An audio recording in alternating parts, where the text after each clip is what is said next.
The Book of Genesis, the first of two creation stories. In the beginning, when God created the heavens and the earth was a formless void, and darkness covered the face of the deep, while a wind from God swept over the face of the waters. Then God said, "Let there be light." And there was light.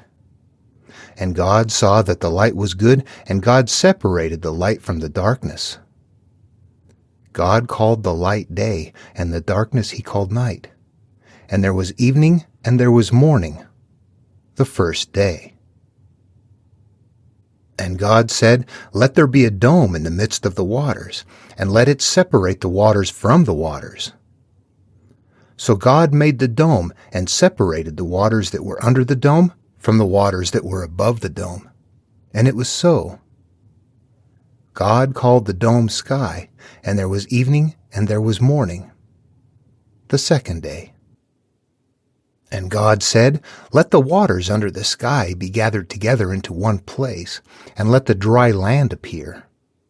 And it was so. God called the dry land earth, and the waters that were gathered together he called seas. And God saw that it was good. Then God said, "Let the earth put forth vegetation, plants yielding seed, and fruit trees of every kind on earth that bear fruit with the seed in it." And it was so. The earth brought forth vegetation, plants yielding seed of every kind, and trees of every kind, bearing fruit with the seed in it. And God saw that it was good. And there was evening, and there was morning, the third day. And God said, "Let there be lights in the dome of the sky to separate the day from the night, and let them be for signs and for seasons, and for days and years, and let them be lights in the dome of the sky to give light upon the earth." And it was so. God made the two great lights, the greater light to rule the day, and the lesser light to rule the night, and the stars. God set them in the dome of the sky to give light upon the earth, to rule over the day and over the night, and to separate the light from the darkness. And God saw that it was good. And there was evening, and there was morning, the fourth day. And God said, "Let the waters bring forth swarms of living creatures, and let birds fly above the earth across the dome of the sky." So God created the great sea monsters and every living creature that moves of every kind, with which the waters swarm, and every winged bird of every kind. And God saw that it was good. God blessed them, saying, "Be fruitful and multiply, and fill the waters in the seas, and let birds multiply on the earth." And there was evening, and there was morning, the fifth day. And God said, "Let the earth bring forth living creatures of every kind, cattle and creeping things, and wild animals of the earth of every kind." And it was so. God made the wild animals of the earth of every kind, and the cattle of every kind, and everything that creeps upon the ground of every kind. And God saw that it was good. Then God said, "Let us make humankind in our image, according to our likeness, and let them have dominion over the fish of the sea, and over the birds of the air, and over the cattle, and over all the wild animals of the earth, and over every creeping thing that creeps upon the earth." So God created humankind in his image. In the image of God he created them. Male and female he created them. God blessed them, and God said to them, "Be fruitful and multiply, and fill the earth and subdue it, and have dominion over the fish of the sea, and over the birds of the air, and over every living thing that moves upon the earth." And God said, "See, I have given you every plant yielding seed that is upon the face of the earth, and every tree with seed in its fruit. You shall have them for food. And to every beast of the earth, and to every bird of the air, and to everything that creeps on the earth, everything that has the breath of life, I have given every green plant for food." And it was so. God saw everything that he had made, and indeed it was very good. And there was evening, and there was morning, the sixth day. Thus the heavens and the earth were finished in all their multitude, and on the seventh day God finished the work that he had done, and he rested on the seventh day from all the work that he had done. So God blessed the seventh day and hallowed it, because on it God rested from all the work that he had done in creation. These are the generations of the heavens and the earth when they were created. The second creation story. In the day that the Lord God made the earth and the heavens, when no plant of the field was yet in the earth, and no herb of the field had yet sprung up, for the Lord God had not caused it to rain upon the earth, and there was no one to till the ground. But a stream would rise up from the earth, and water the whole face of the ground. Then the Lord God formed man from the dust of the ground, and breathed into his nostrils the breath of life, and the man became a living being. And the Lord God planted a garden in Eden, in the east, and there he put the man whom he had formed. Out of the ground the Lord God made to grow every tree that is pleasant to the sight and good for food, the tree of life also in the midst of the garden, and the tree of the knowledge of good and evil. A river flows out of Eden to water the garden, and from there it divides and becomes 4 branches. The name of the first is Pishon. It is the one that flows around the whole land of Havilah, where there is gold, and the gold of that land is good. Bdellium and onyx stones are there. The name of the second river is Gihon. It is the one that flows around the whole land of Cush. The name of the third river is Tigris, which flows east of Assyria. And the fourth river is the Euphrates. The Lord God took the man and put him in the Garden of Eden to till and to keep it. And the Lord God commanded the man, "You may eat freely of every tree of the garden, but of the tree of the knowledge of good and evil you shall not eat. For in the day that you eat of it, you shall die." Then the Lord God said, "It is not good that the man should be alone. I will make him a helper as his partner." So out of the ground the Lord God formed every animal of the field and every bird of the air, and brought them to the man to see what he would call them. And whatever the man called every living creature, that was its name. The man gave names to all cattle, and to the birds of the air, and to every animal of the field. But for the man there was not found a helper as his partner. So the Lord God caused a deep sleep to fall upon the man, and he slept. Then he took one of his ribs and closed up its place with flesh. And the rib that the Lord God had taken from the man he made into a woman, and brought her to the man. Then the man said, "This at last is bone of my bones and flesh of my flesh. This one shall be called woman, for out of man this one was taken." Therefore a man leaves his father and his mother and clings to his wife, and they become one flesh. And the man and his wife were both naked, and were not ashamed. The first sin and its punishment. Now the serpent was more crafty than any other wild animal that the Lord God had made.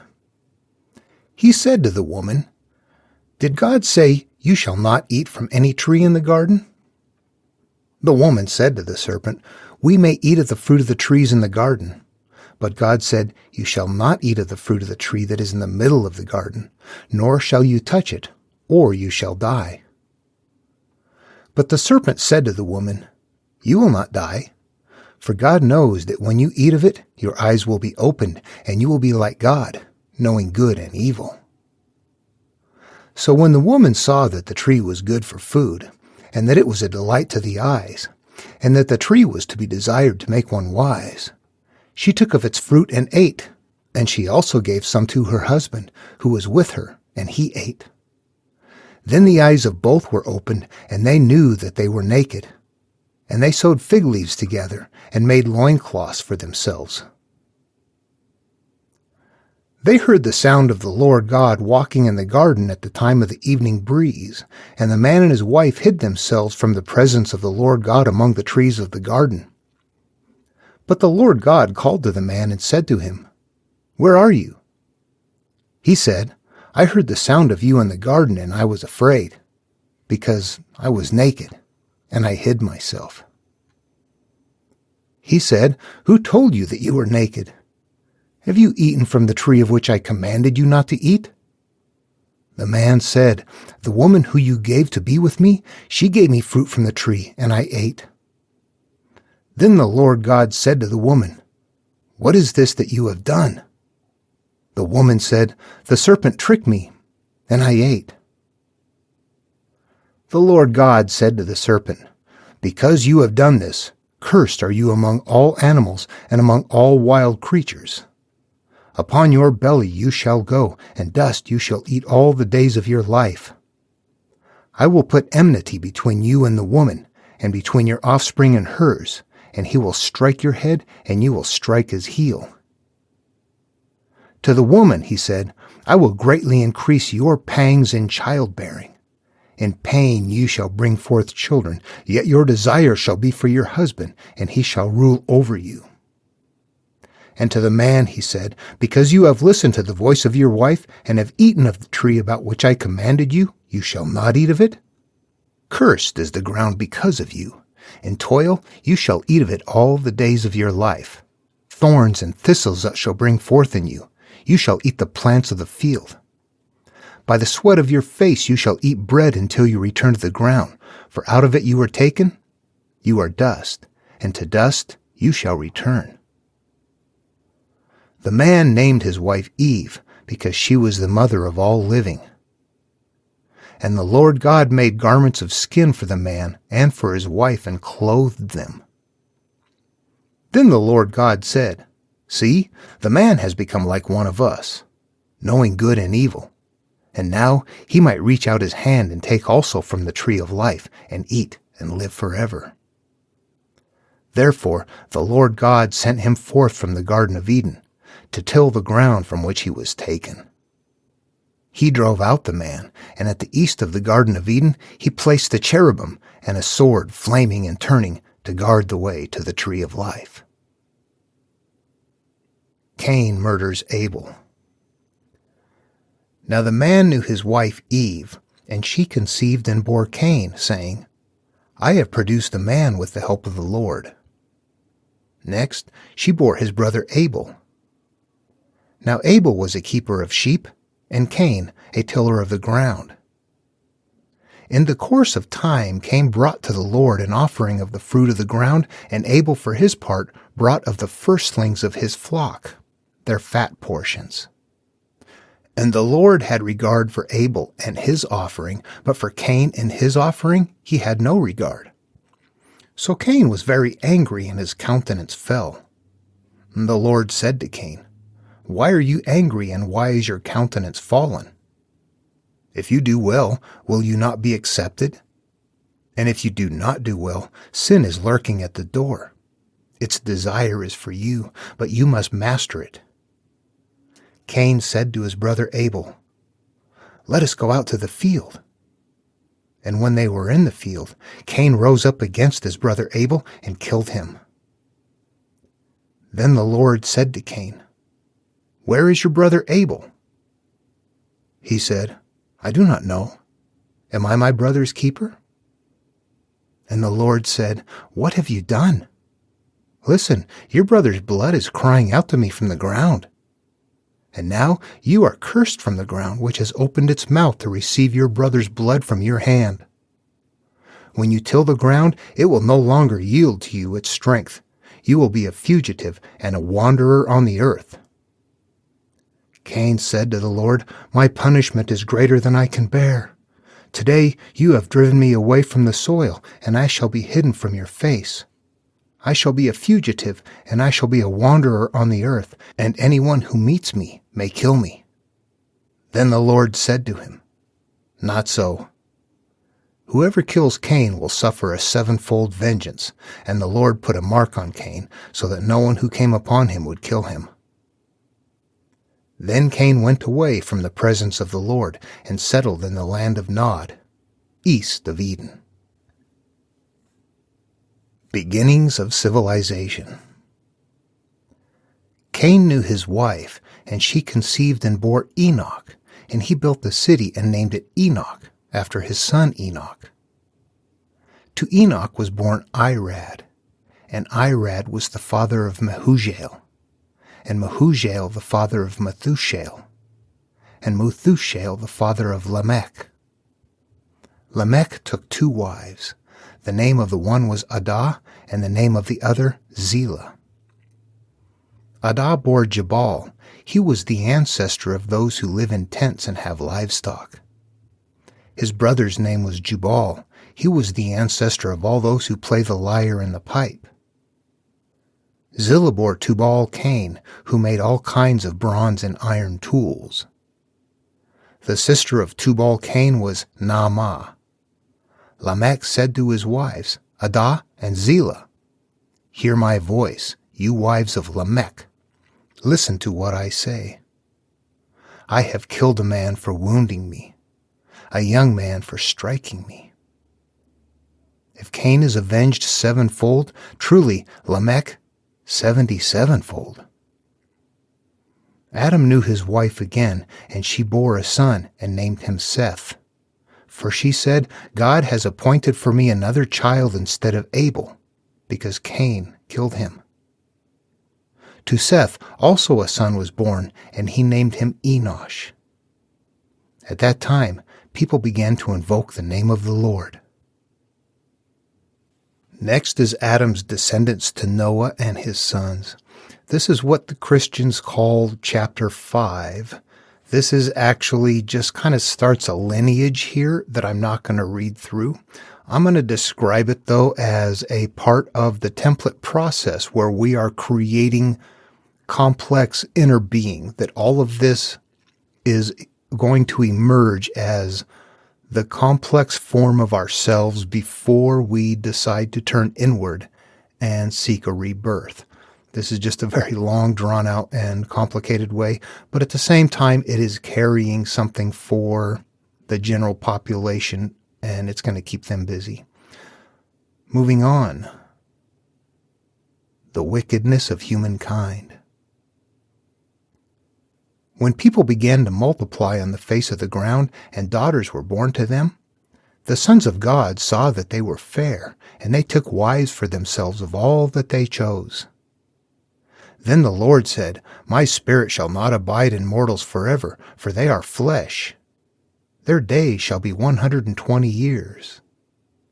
The Nephilim were on the earth in those days, and also afterward, when the sons of God went into the daughters of humans, who bore children to them.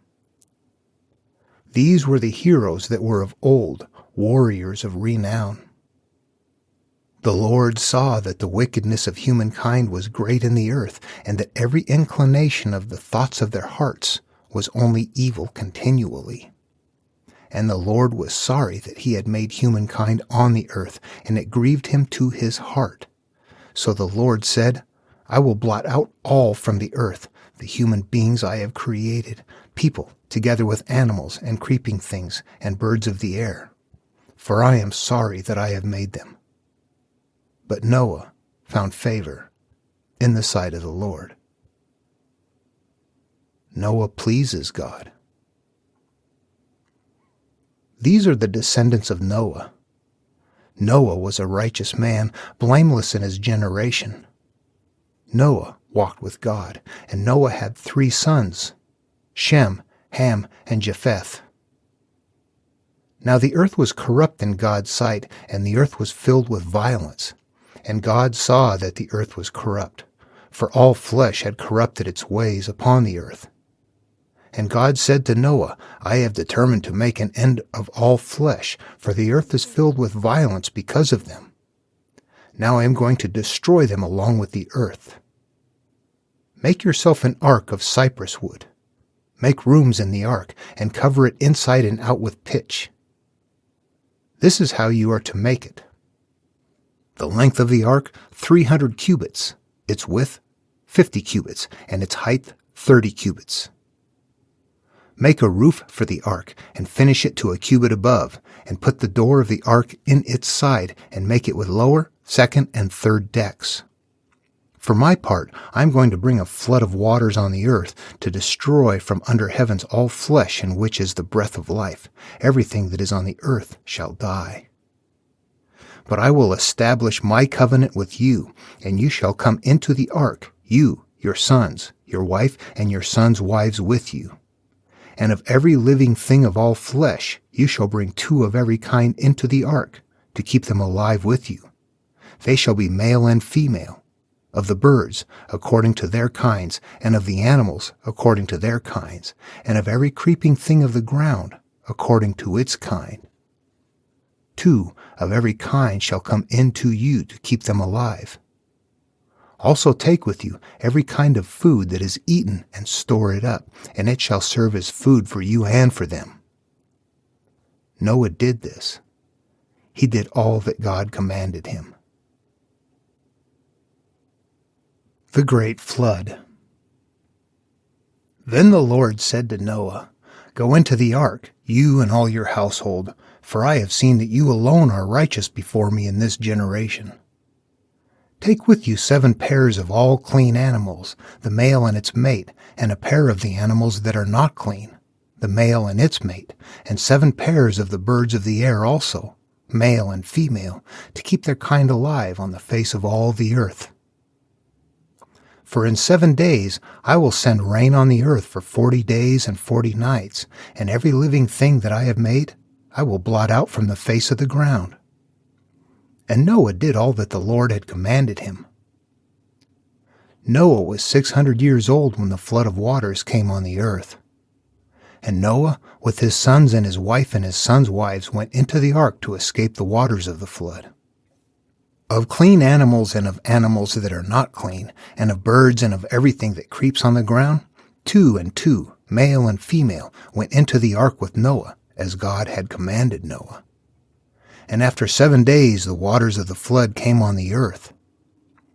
In the 600th year of Noah's life, in the 2nd month, on the 17th day of the month, on that day all the fountains of the great deep burst forth, and the windows of the heavens were opened. The rain fell on the earth 40 days and 40 nights. On the very same day, Noah with his sons Shem and Ham and Japheth, and Noah's wife and their 3 wives of his sons entered the ark. They, and every wild animal of every kind, and all domestic animals of every kind, and of every creeping thing that creeps on the earth, and every bird of every kind, every bird, every winged creature. They went into the ark with Noah, 2 and 2 of all the flesh in which there was the breath of life. And those that entered, male and female of all flesh, went in as God had commanded him. And the Lord shut him in. The flood continued 40 days on the earth, and the waters increased and bore up the ark, and it rose high above the earth. The waters swelled and increased greatly on the earth, and the ark floated on the face of the waters. The waters swelled so mightily on the earth that all the high mountains under the whole heavens were covered. The waters swelled above the mountains, covering them 15 cubits deep. And all flesh died that moved on the earth, birds, domestic animals, wild animals, all swarming creatures that swarm on the earth, and all human beings. Everything on dry land in whose nostrils was the breath of life died. He blotted out every living thing that was on the face of the ground, human beings and animals and creeping things and birds of the air. They were blotted out from the earth. Only Noah was left, and those that were with him in the ark. And the waters swelled on the earth for 150 days. The flood subsides. But God remembered Noah and all the wild animals and all the domestic animals that were with him in the ark. And God made a wind blow over the earth, and the waters subsided, and the fountains of the deep and the windows of the heavens were closed. The rain from the heavens was restrained, and the waters gradually receded from the earth. At the end of 150 days, the waters had abated, and in the 7th month, on the 17th day of the month, the ark came to rest on the mountains of Ararat. The waters continued to abate until the 10th month. In the 10th month, on the 1st day of the month, the tops of the mountains appeared. At the end of 40 days, Noah opened the window of the ark that he had made and sent out the raven, and it went to and fro until the waters were dried up from the earth. Then he sent out the dove from him to see if the waters had subsided from the face of the ground, but the dove found no place to set its foot.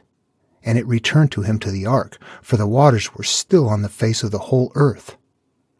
So he put out his hand and took it in and brought it into the ark with him. He waited another 7 days, and again he sent out the dove from the ark, and the dove came back to him in the evening, and there in its beak was a freshly plucked olive leaf. So Noah knew that the waters had subsided from the earth. Then he waited another 7 days, and sent out the dove, and it did not return to him any more.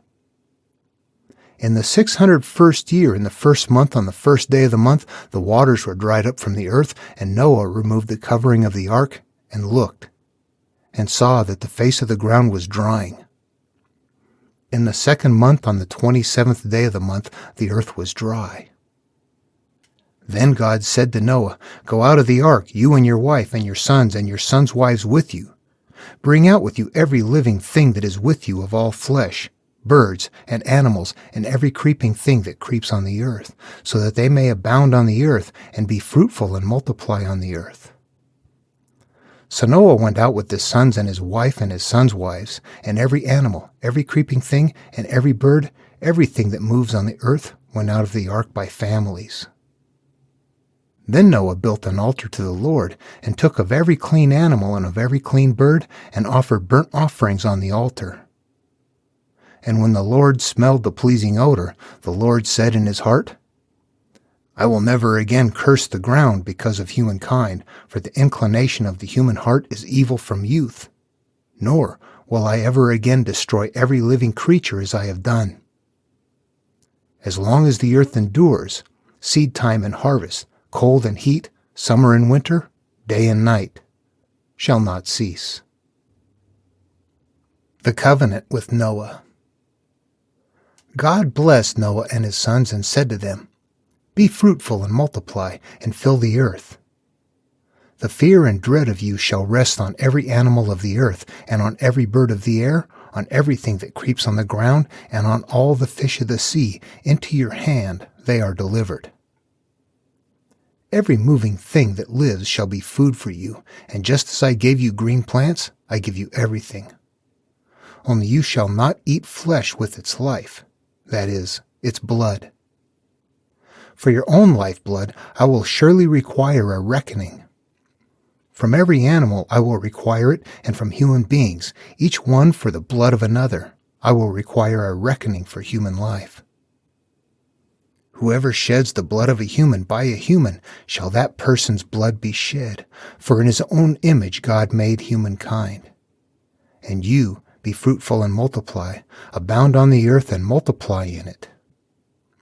Then God said to Noah and to his sons with him, "As for me, I am establishing my covenant with you and your descendants after you, and with every living creature that is with you, the birds, the domestic animals, and every animal on the earth with you, as many as came out of the ark. I establish my covenant with you, that never again shall all flesh be cut off by the waters of a flood, and never again shall there be a flood to destroy the earth." God said, "This is the sign of the covenant that I make between me and you and every living creature that is with you for all future generations. I have set my bow in the clouds, and it shall be a sign of the covenant between me and the earth. When I bring clouds over the earth, and the bow is seen in the clouds, I will remember my covenant that is between me and you and every living creature of all flesh, and the water shall never again become a flood to destroy all flesh. When the bow is in the clouds, I will see it, and remember the everlasting covenant between God and every living creature of all flesh that is on the earth." God said to Noah, "This is the sign of the covenant that I have established between me and all flesh that is on the earth." Sons of Noah. The sons of Noah who went out of the ark were Shem, Ham, and Japheth. Ham was the father of Canaan. These three were the sons of Noah, and from these the whole earth was peopled. Noah, a man of the soil, was the first to plant a vineyard. He drank some of the wine and became drunk, and he lay uncovered in his tent. And Ham, the father of Canaan, saw the nakedness of his father and told his two brothers outside. Then Shem and Japheth took a garment, laid it on both their shoulders, and walked backwards and covered the nakedness of their father. Their faces were turned away, and they did not see their father's nakedness. When Noah awoke from his wine and knew what his youngest son had done to him, he said, "Cursed be Canaan, lowest of slaves shall he be to his brothers." He also said, "Blessed by the Lord my God be Shem, and let Canaan be his slave." May God make space for Japheth, and let him live in the tents of Shem, and let Canaan be his slave. After the flood, Noah lived 350 years. All the days of Noah were 950 years. And he died. Okay, next is nations descended from Noah. This is what the Christians call chapter 10. And this is actually, I'm not going to read this again because it goes on to establish, as this plays out in the psyche, this goes on to establish how one thing leads to another, this gets that. It's a complicated way of saying, here is how you came about. And I'll leave it at that and move on to the next section, the Tower of Babel. Now the whole earth had one language and the same words. And as they migrated from the east, they came upon a plain in the land of Shinar and settled there. And they said to one another, "Come, let us make bricks and burn them thoroughly." And they had brick for stone and bitumen for mortar. Then they said, "Come, let us build ourselves a city and a tower with its top in the heavens. And let us make a name for ourselves. Otherwise we shall be scattered abroad upon the face of the whole earth." The Lord came down to see the city and the tower which mortals had built. And the Lord said, "Look, they are one people, and they have all one language, and this is only the beginning of what they will do. Nothing that they propose to do will now be impossible for them. Come, let us go down and confuse their language there, so that they will not understand one another's speech." So the Lord scattered them abroad from there over the face of all the earth, and they left off building the city. Therefore it was called Babel, because there the Lord confused the language of all the earth, and from there the Lord scattered them abroad over the face of all the earth. Okay, and the rest of this chapter now goes on to the descendants of Shem, and then on to the descendants of Terah.